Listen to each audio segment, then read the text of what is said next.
Once again, good morning all. In the demo classes, we have discussed about the full stack development features and the job prospects, and also what are the technologies we use in full stack development, the front end, back end, and back end frameworks. So different tools we have discussed about them. Okay, from today we will start learning Python. And before that, I wanted to show you one. Okay, how to install Python? First of all, I think you all have systems or laptops. Naik, Miku? Okay, so first of all, you need to have a system to practice everyday sessions.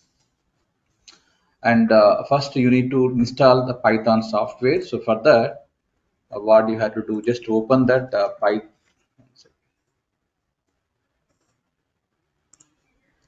download Python.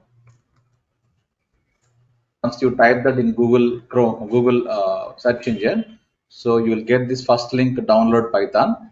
So click on it. Then we will have this, python.org is the website. In that downloads, we have a software link here, that is download Python 3.112.0. So this you need to download. Once it is downloaded, you need to just double click on it. So here I have this one, so you have to double click on it. So then you need to install it directly. There's no need to panic in that. So it's very easy to install.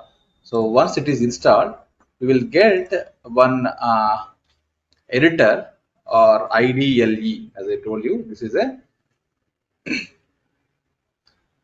here, this is a integrated development learning environment, IDLE. Just click on it, or we have this, these many versions are there, so you can click any one of that. So once you click on it, you will get this Python shell prompt. Okay, whatever here, these are the triple greater than are displaying. This is called the Python shell prompt. So it is showing us here Python 3.12.0. This is the version we are using for our learning purpose. So this is the latest version. Okay, so here there are two ways to write programs. Okay, so here once it is installed, here if you see here, there are two ways. One is interactive and script mode. Interactive mode means Python statements are written in command and we get the results of each line instantly. So here whatever we see, this is called interactive mode. Okay, so ఇక్కడ మనకి తెలుగులో ఓకేనండి మీకు? Telugu and English both ఆ రోజు చెప్పారు కదా. Are you following? Hi Venkatesh garu, good morning అండి. Good morning, sir. Yeah, good morning. So here, this is an interactive mode. Here, whatever, suppose if you wanted to print a statement here, just a print function. This is a function. Then within double quotes, hello everyone. Just I am typing one message here. Then enclose with double quotes and closing this brace. So once this is one command, right? This is one statement, one Python statement. Then once it is entered, then press enter, we'll get the output immediately. So this is called interactive mode, line by line execution on this IDLE environment. This is called interactive.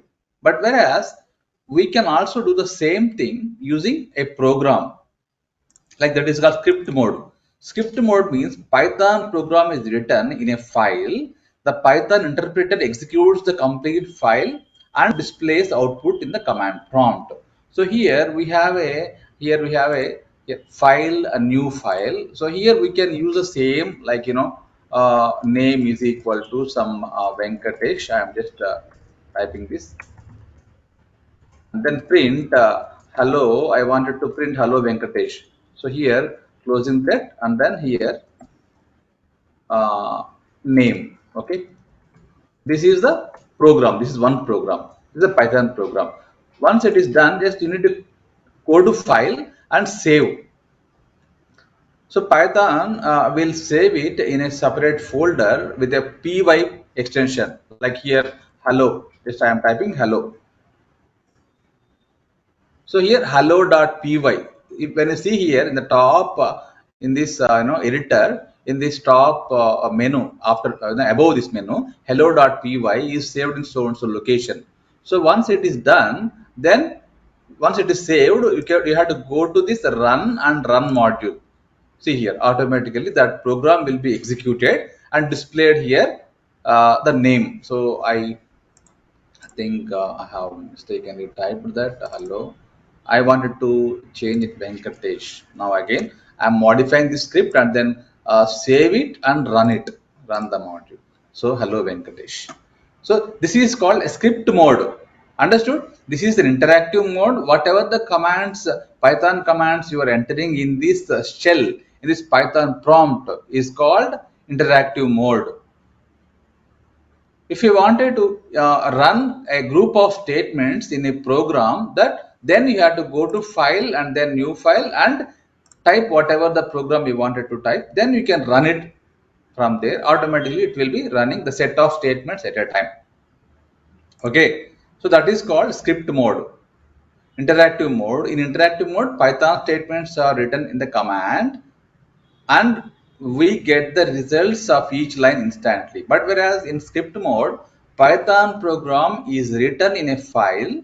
The Python interpreter executes the complete file and displays output in a command prompt.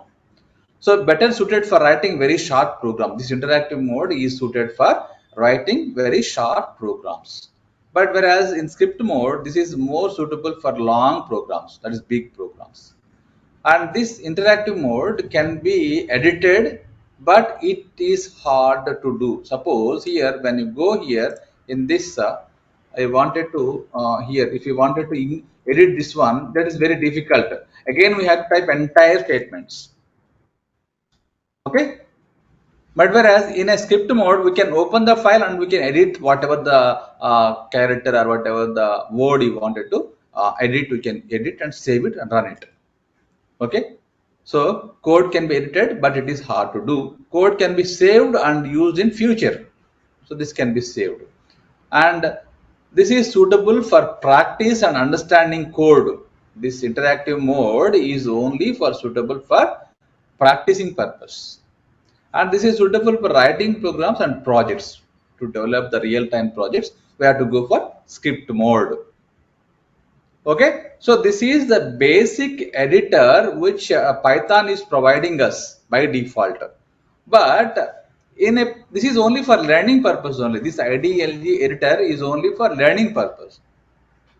And if we wanted to really work on the development environment, we have to install some of the softwares like Visual Studio Code or PyCharm.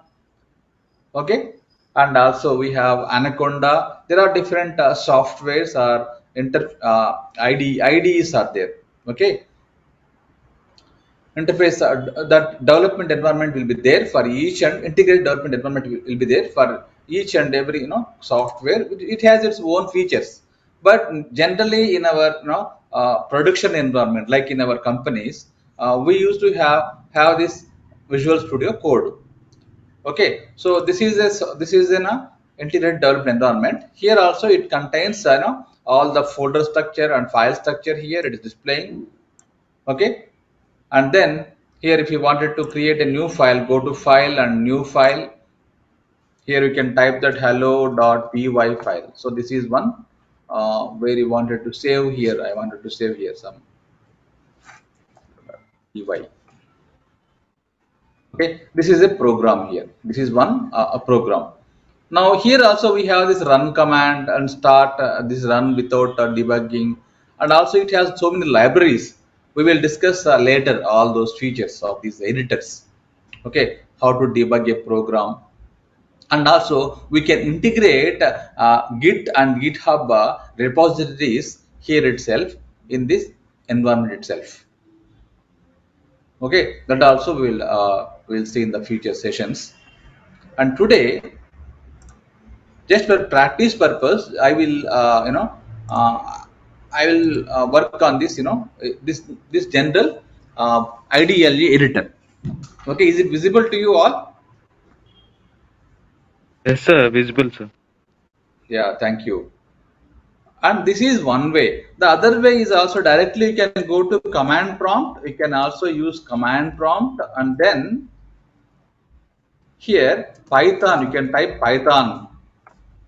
It will also open here. Whatever the path, in the path we have set this version, that is 3.8.2 version you set. So that's why it is it is open that shell. So here also we can type whatever the commands you wanted to type. So here it will be displayed here. So for now we will use this IDLE editor. Okay. So this is how we can how to open this editor. No, just you go to I'm closing all these programs. Just to go to this Windows here the start button. Then you just click on this IDLE. So whatever the version you are installed in your system, you can click on it. It will be opened here.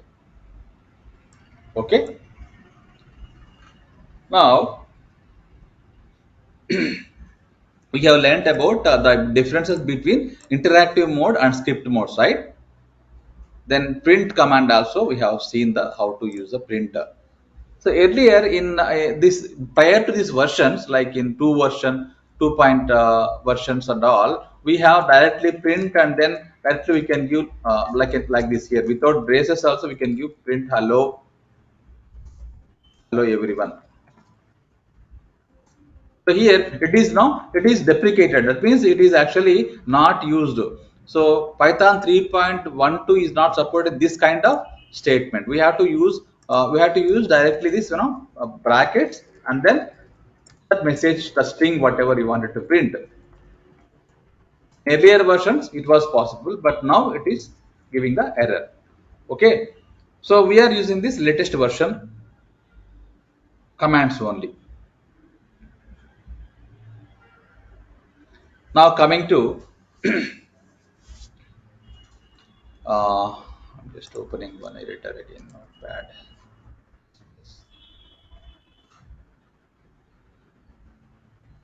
Here today we will discuss about creating variables and assigning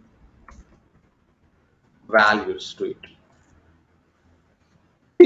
See, a variable is name is nothing but a storage location.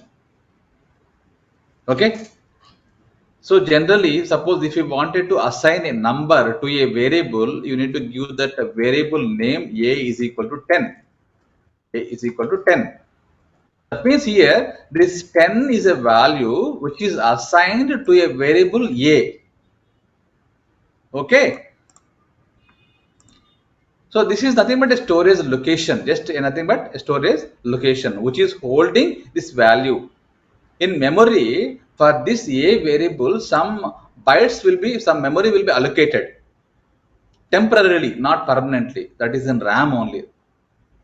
Okay, and this value, whatever the value you are giving, that will be assigned to this variable. So the general syntax for creating a variable is you need to give variable name is equal to value. This is the general syntax.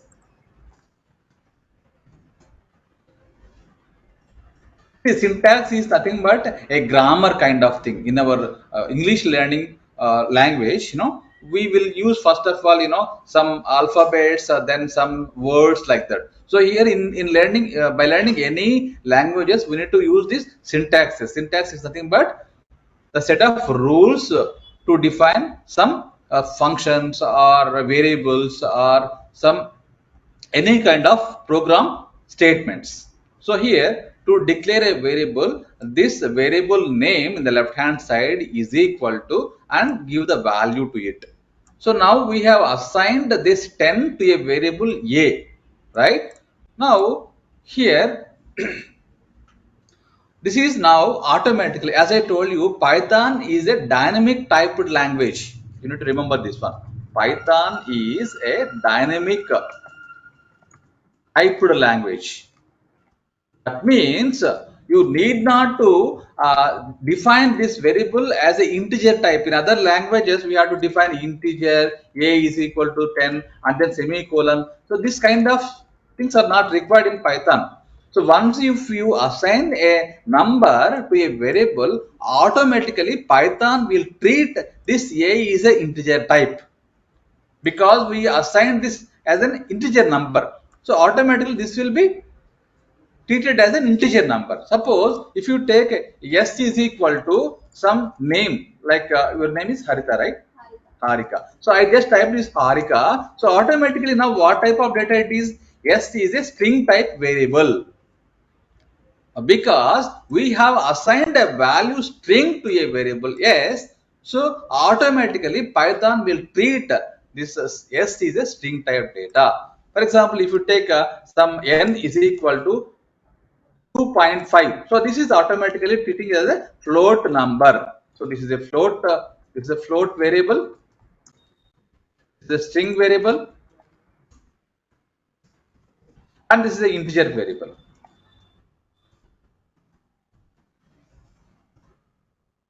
So Python will automatically treats this as an float type, and this is a string type. This is an integer type. So this flexibility is not available in any other languages, high-level languages. Only it is possible with Python. That's why it is very simple and easy to learn. Okay. See, for example, I wanted to take this, same thing here. I wanted to closing this one. Okay. Okay, I open old one. I'm just opening new one, 2.12. Okay, fine.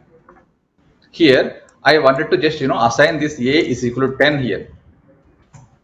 Now, if you want to print the a value here, a, just only print within brackets a. Printing that value here, right? Suppose if you want to see the what type of data it is now, so type function is there in Python. Type of that variable within brackets. See that this is the integer type. Okay. Now if you type here some s is equal to, as I told you, Harika. Now you can print it directly. Here print of the type of that yes here. This is string type. In Python, every variable is treated as a class and object. Remember this thing. So this is an object. Internally, it is treating as an object types only, classes and objects only. Okay, in the future, you will learn more about that object-oriented programming concepts. First, let us understand this. How to define a variable and how to use them. And suppose if I am declaring one integer variable, some b is equal to some number like a big number, some 9222 like this. So what type of data it is now? Integer only. B. It is also integer type only. Okay. And if you take, sometimes we use this pi. Pi is a 3.14. And then if you print this pi here, just we are printing this pi. This is 3.14. Now, if you wanted to see the type of that number, that variable pi, type of pi, see that is a float type.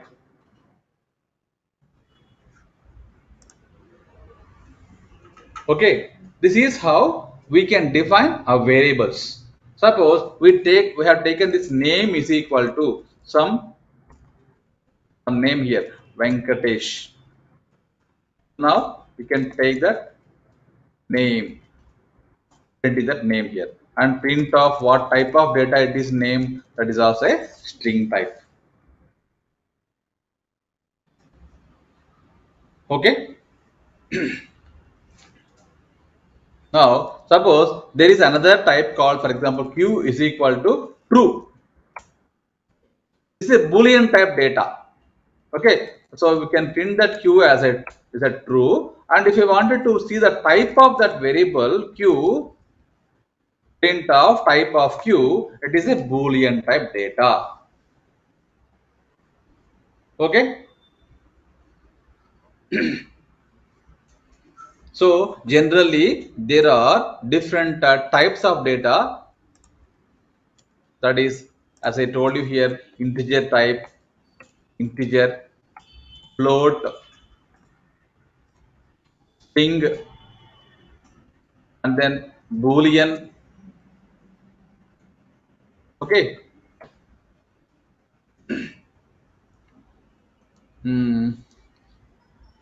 Other types of data types, float, string, boolean, and then object types are there, that we will discuss later. So here this is how we can define the variables. And the other way is, suppose I wanted to declare same time so many number of variables. So for example, see, for example, a is equal to a comma b comma c is equal to 1 comma 2 comma 3. In this way also we can assign the values to variables. That means now automatically a is equal to 1, b is equal to 2, and c is equal to 3 will be stored. Okay. So print, suppose if you want to print separately a and b and c variables separately, see that. So a is 1, b is 2, and c is 3. So continuously we can also declare like this. This type of declaration is not possible in any other languages. Very simple, right? See, automatically. But you cannot give like a comma b is equal to 1 comma 2 comma 3. This is an error, because the number of variables are not equivalent to this number of assigned values. Okay. So here see, value error, too many values to unpack. So this is one error. So whatever the values, number of values you are giving, those many number of variables should be given in the left hand side. Okay, likewise we can also give, we cannot also give like this, a comma b comma c is equal to 1 comma 2 also is not possible, right? Because 3 variables are there, but we have given 2 values only. This is also not correct way. Okay. But if you wanted to give some empty value like a comma b comma some space, like underscore is equal to, we can give like this 1 comma 2 comma 3, like this we can give. Okay. Now a is equal to 1, b is equal to 2, and empty, some nothing, it is nothing here.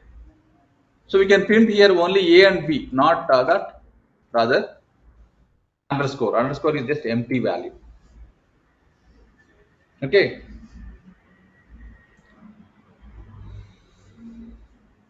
And the other way of defining variables is a comma b comma c is equal to, I can give 2.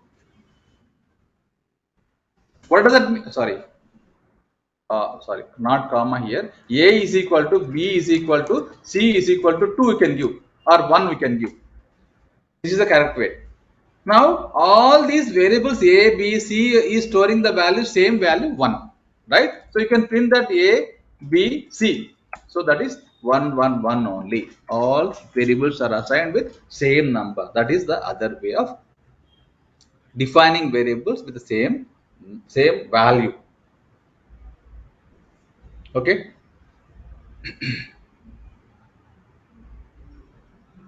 And then in Python, you need to remember one thing, we need to follow indentation. That is nothing but block indentation. Indentation means here, suppose I'm just giving one one function, my function, one function, just I'm giving function. This is the way of, I'll tell you what is the function. Now once it is defined, we cannot write directly here a is equal to 10, b is equal to 20, like that. We cannot give like this.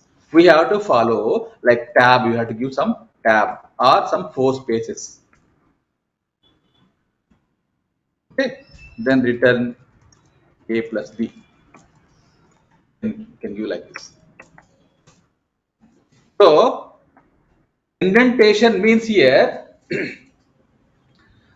generally in control statements or loop statements, we have to give once it is defined. Suppose for example, for I in range of some 1 comma 10 1 comma 10 colon. So here we have to give like this here, print of I. That means we have to give some spaces here. See here, the some spaces are there in between. So here also some spaces are there here, from here to here, spaces. So this is called a block indentation. Block indentation. Okay. So Python uses this colon, okay, and indentation for showing where the block starts and begins and ends here. So this is the starting block of statement and ending here. And here this is the starting and this is the ending. That's it. So if you want to again, if you want to give one more statement here, you can give like this here, print end of program, like this, end. So this is called block indentation. So blocks in Python such as functions, loops, or if statements, or while statements, okay, we need to follow this tab or 4 spaces. After giving this colon, enter, after pressing enter, you have to give some spaces here. Then it is treating as a block. Okay, and then coming to comments. See, generally, comments are used to, suppose if it is a program, you're writing a program, we have to tell for what purpose this a variable used. Okay. So for example, here I wanted to give like this. So here I wanted to, after defining this function, I wanted to tell like here, I can give this is a function. This is a function definition.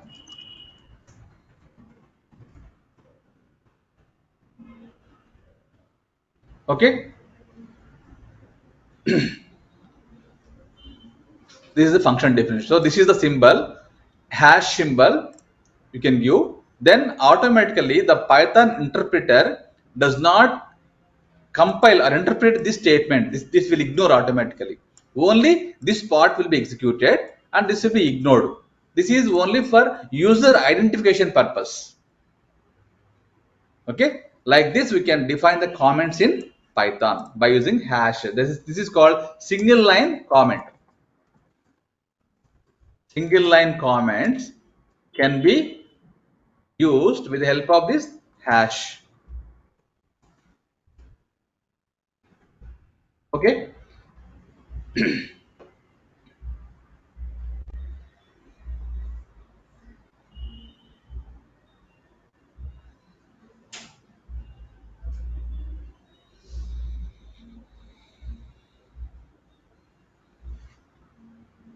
And one more important thing I need to tell you. So here double quotes we are giving always, right? Double quotes. We can also give single quotes. In Python, double quotes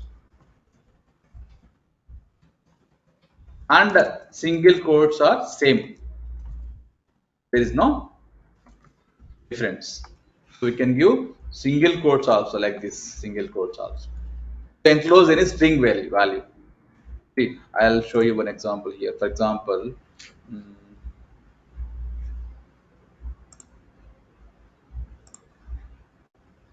okay,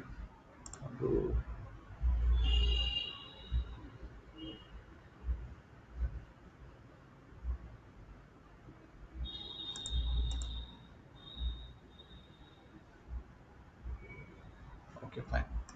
I think it is showing last one.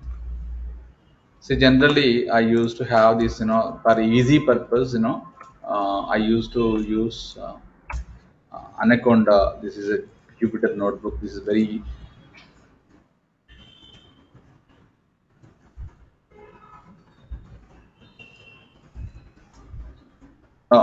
because why? Because it is showing the bottom, right? I cannot move this entire. I cannot clear this entire statements in this ideal editor. That is only basic editor. You can open this, Anaconda notebook. That is Jupyter notebook.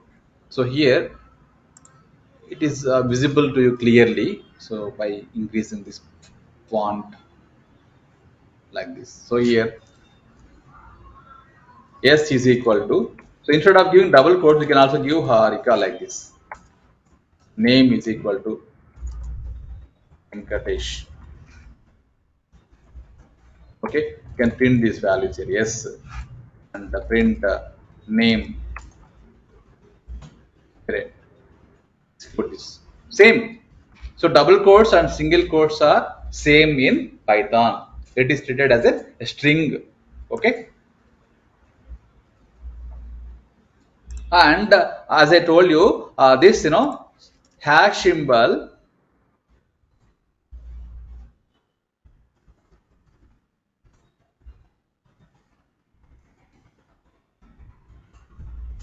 This hash symbol here is a comment.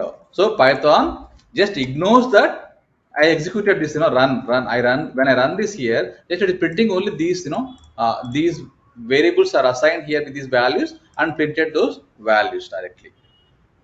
It is not executing this statement. This is a ignored. This is automatically ignored by Python interpreter. Okay, this is a single line comment, and multiple line comments also can be given by using here three times like this here, some text.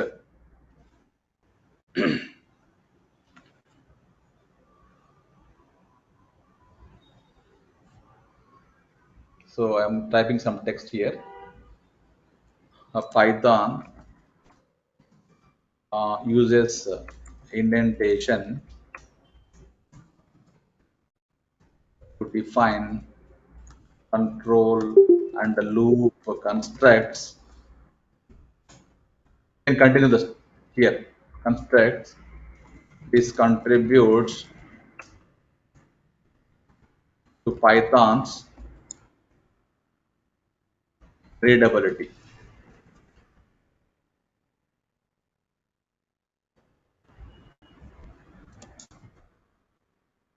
Okay. Here again, I wanted to continue again some more commands, like some more statements. Python uses the colon symbol and indentation showing where blocks of code begin and end. Here again ending with this. So this is called, I have to type this.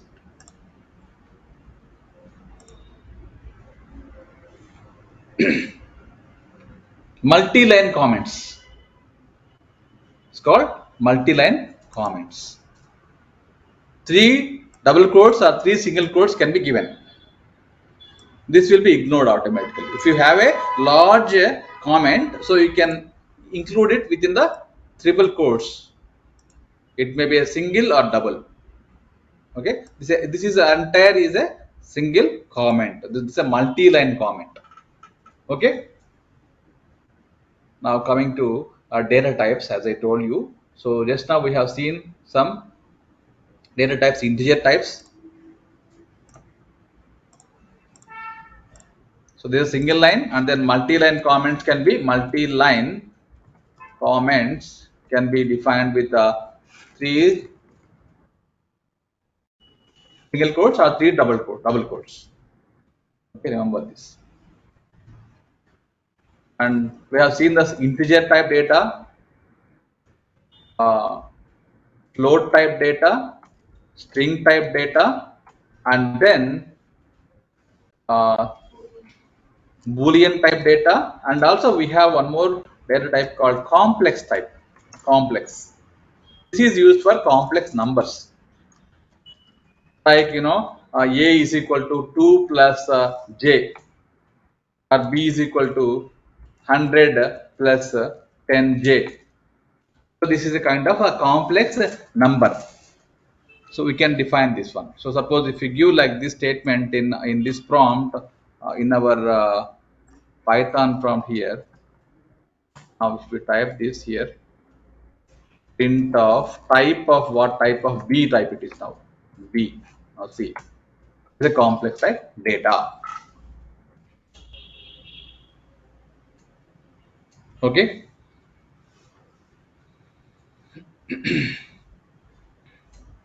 Use of this complex type data.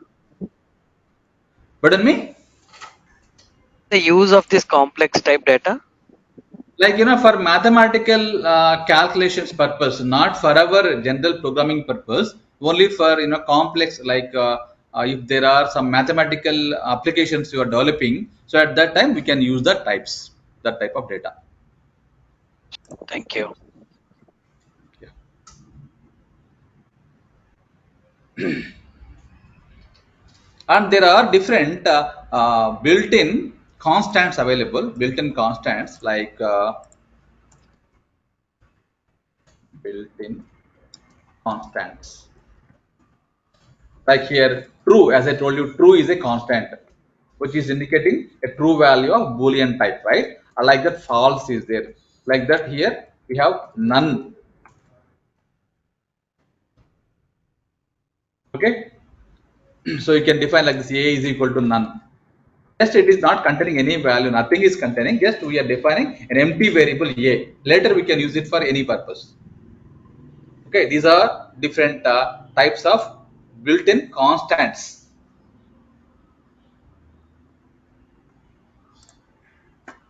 Okay, and here we have some kind of suppose we'll see here A is equal to, we have stored here 1 2 3. What type of data it is now? What type of string it is, right? So here let us see here, we'll check in this editor. Here A is equal to 1 2 3.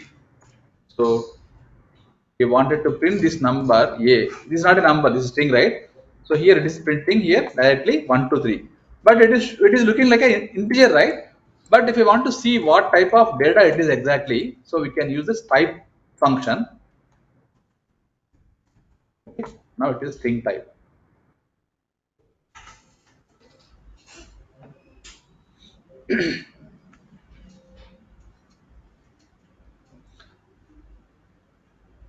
Now we can convert this type to an integer. Suppose if you are storing an integer number within the codes, it is treated as a string generally. So we can cast it. Type casting means converting one data type to another data type. For example, here B is equal to int of A. So generally, what is the integer here? A is containing what here? A string value. Now we are converting it to integer. Now if you print this value here, print of type of B, so what type of data it is? It is converted to integer type. So earlier we have stored here 1 2 3 is a string type into this A variable. Now we are converting it to integer type.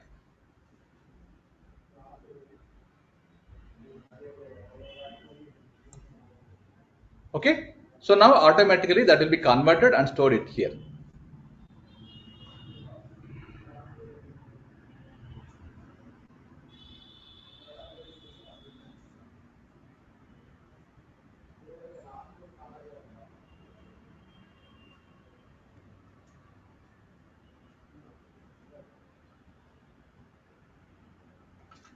Second.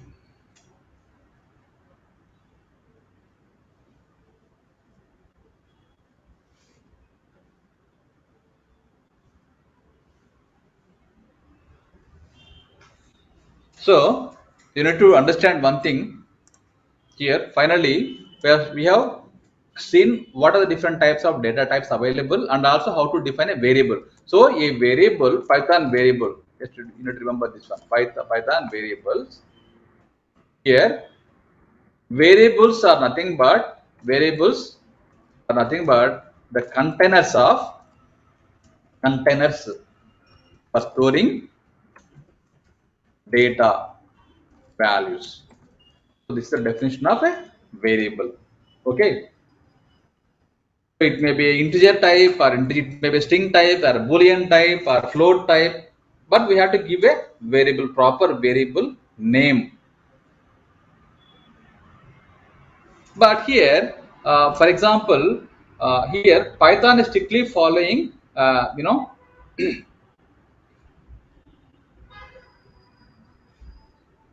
case sensitive. Python is a case sensitive. That means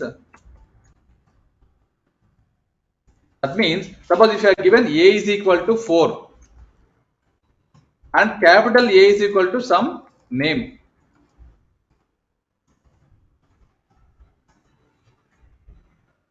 This is a different variable and this is a different variable. Both are not same. Okay. So this is a string variable A, capital A, and small a is integer type variable. So that is variable names are case sensitive in Python. This is one important point you need to remember. And Python variable names has some rules. To define a variable, we need to follow some rules. So that is number one. A variable name must start with a letter or an underscore character. Okay. So example is like this here. We can give like my name is equal to some John or Srinivas. We can also give like this, my name is equal to Srinivas. But we cannot give like this here. My name, we cannot give like this. Why? Because it is not started with a character, it is started with a number. So our first rule is a variable name must start with a letter or an underscore. Only allowable character is underscore character only. This is the rule number one. So this is a invalid name. This is invalid.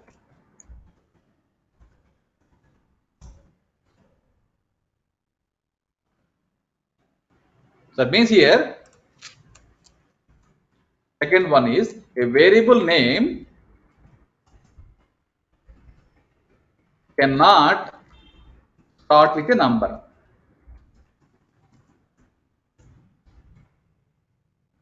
Okay.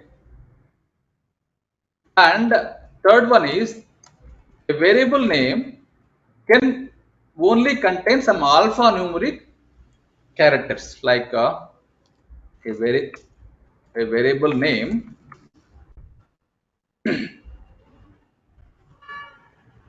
can only contain alpha numeric characters, and underscore like this here.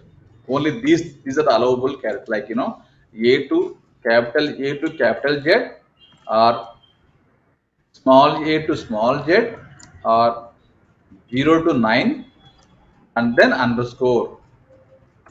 Only these are the allowable characters to define a variable.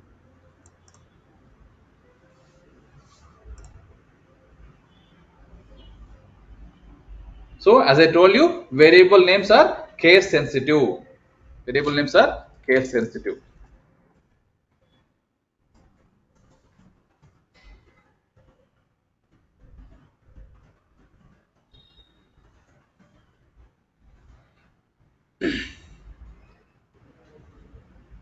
So name is different from name.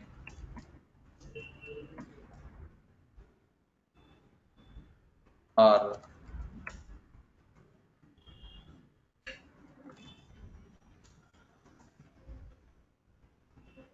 these three are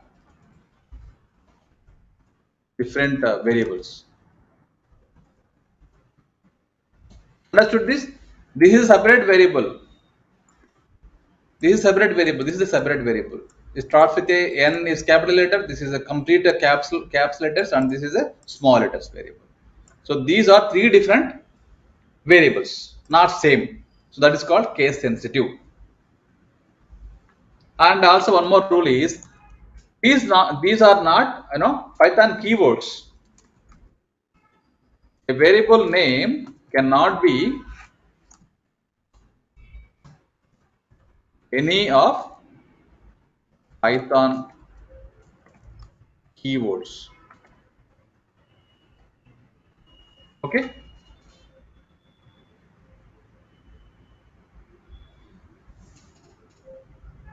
So these are the rules you need to remember before defining a variable.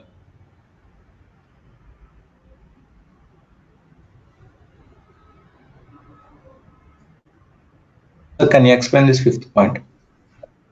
Fifth one, Yeah. yeah. See for example here, in Python we have seen some keywords like print is a keyword, right? And then class is a keyword, str is a keyword, int is a keyword. So we cannot give these names as variable names. Understood? Yeah. These are the keywords in Python. So keywords cannot be given as a variable names. Float, suppose this is a keyword, right? So we cannot give float as a variable name.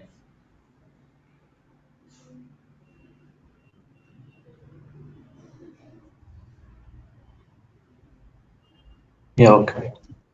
Yeah, these are the basic data types, and there are different other data types also available, like collection data types and sequences, that we will discuss in the next chapter, next session, because we'll be confused again. I'm giving you all the details at a time.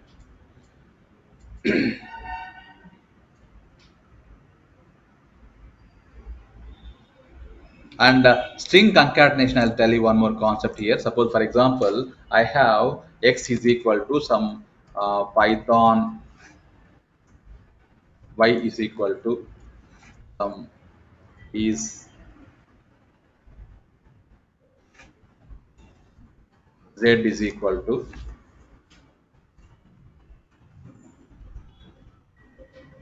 that is it, sorry, that is equal to popular language. So these three are three different what type of data it is? String type, right? All are string type variables. Now we can combine these into single string by using x plus y plus z, like this is a you can give. Okay, so this is a different string, this is a different string, this is a different string. So we can combine all those three strings by using this plus symbol, that is concatenation operator or plus. But whereas if you store this x is equal to 5 and y is equal to some 20, and if you are trying to print here, if you are trying to print x plus y, what is the output now? 25, right? Because it is integer, it is adding these numbers. This is addition of two numbers here. This is a arithmetic operator here, but here it is treated as a concatenation operator for combining strings. The same operator can be used for two purposes. One is for calculation purpose and one is for concatenation purpose.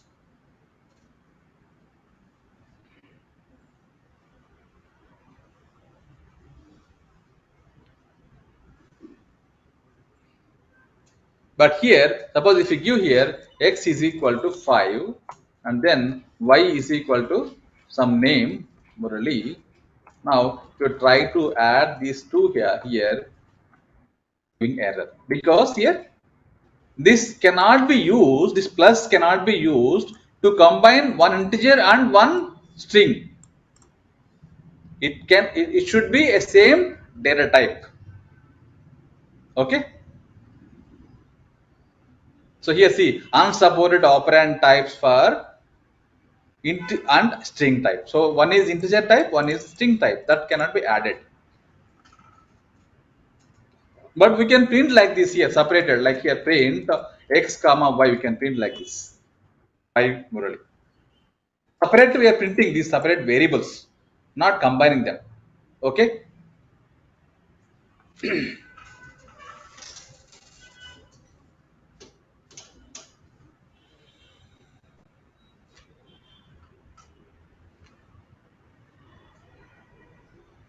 Understood? Any doubts till here?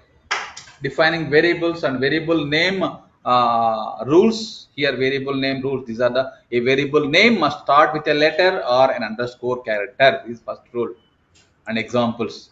And here, a variable name cannot start with a number. See, like this, we cannot give.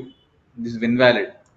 And a variable name can only contain alphanumeric, means both alphabets and numeric values. Like you can give like this here.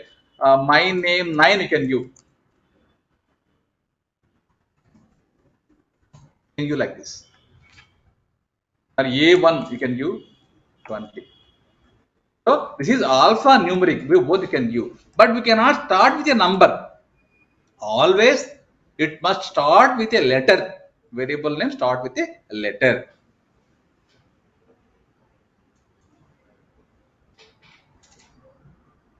And you can give like this A underscore 1 also you can give that key. Because it is allowable character, right? Underscore is also allowable character. So capital letters, small letters, and 0 to 9 numbers and underscore. Only these are the allowable characters to define a variable. And variable names are case sensitive. Case sensitive means this small letters name. This is a different than this one. This is different again. So three are different types, different variables. And a variable name cannot be any of Python keywords.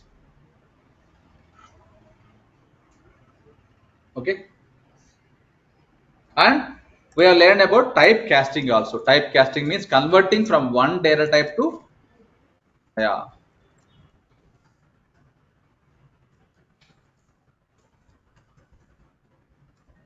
it's called typecasting.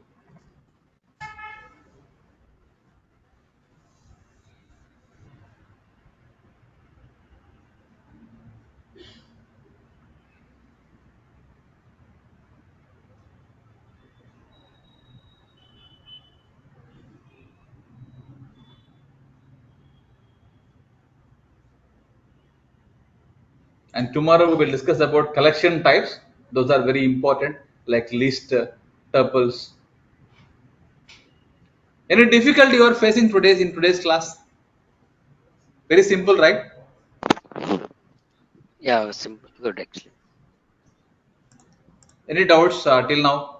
Bala or SP? Need your help in installing PyCharm in our systems. Today we Yeah, definitely. installed ID we installed. Mhm. In Okay. the same way, we want to install PyCharm also, so that it would be useful for us. Definitely, I'll help you on that. See, after downloading this, PyCharm, here I told you this is the community edition, right? Mm, So that you need to download. This one is the only, this is a free version, so we can use it for development purpose. But this cannot be used. This is only free trial of 30 days only. okay. And once it is installed, only difficult thing you will be facing is general Python. You have to install first. Okay. See, first you need to install general Python. Whatever I told you here, Python .r. When you go to this here downloads, here we have this one. No, first you need to install this software, Python software. Then you have to install this IDE, PyCharm. Then you will be you need to just configure opening this PyCharm editor in this. Once it is opened here, file, go to files, and then here settings. In these settings, here you need to type Python interpreter. Here, interpreter. Then you will go to this menu here, this sub menu here. project so and so, some regular expressions are there. Under this, Python interpreter is there. Bala, are you following me? Yes, yes, yeah. So you have to type this Python interpreter here. Automatically you'll get this one. So after installing, you will be getting the Python path. Generally, somewhere this Python will be installed in our machines, right? Maybe in okay, I think it is there in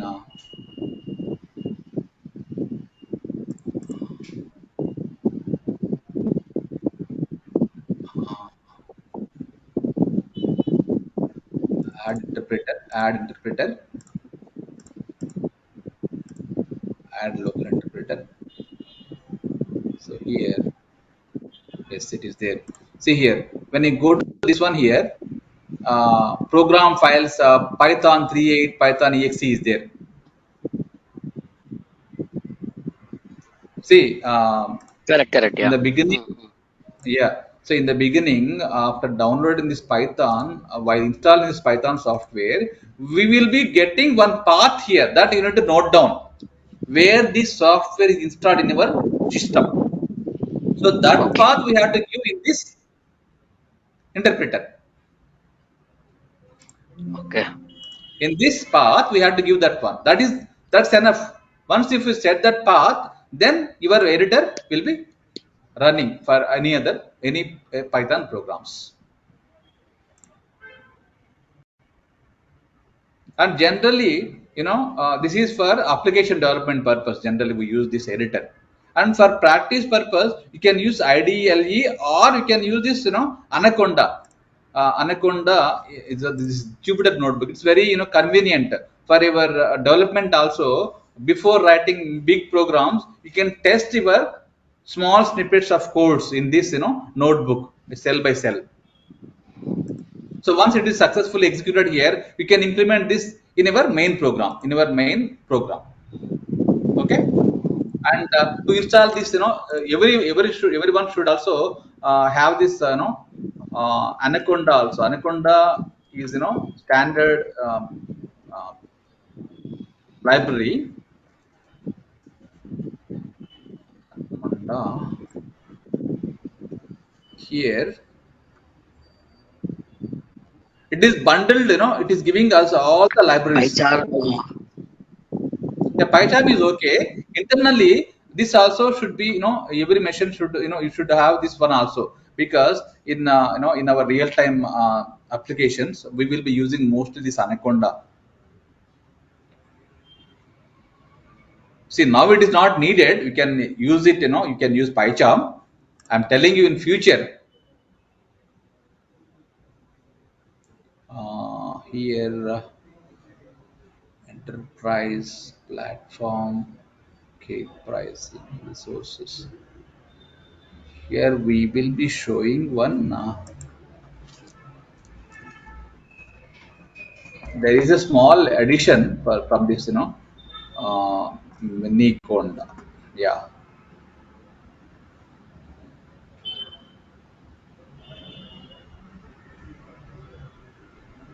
yeah. This is also useful. This mini Konda won't take much disk space in our system. It is a very small application, but it will be used to run this Jupyter notebook. And sometimes if you are working professional, and if your system is not in your if your system is not allowed in your company, you can practice it by logging into, as I told you, Google Colab is also there, online Python editor, colab.google.com. So open a new notebook, then it will open your it will open that Python notebook editor, like this, like this cells will be opened here, notebook. So this is a way you can also practice online. So you need to have internet connection, and then also you need to log in into your Google account, that is Gmail account.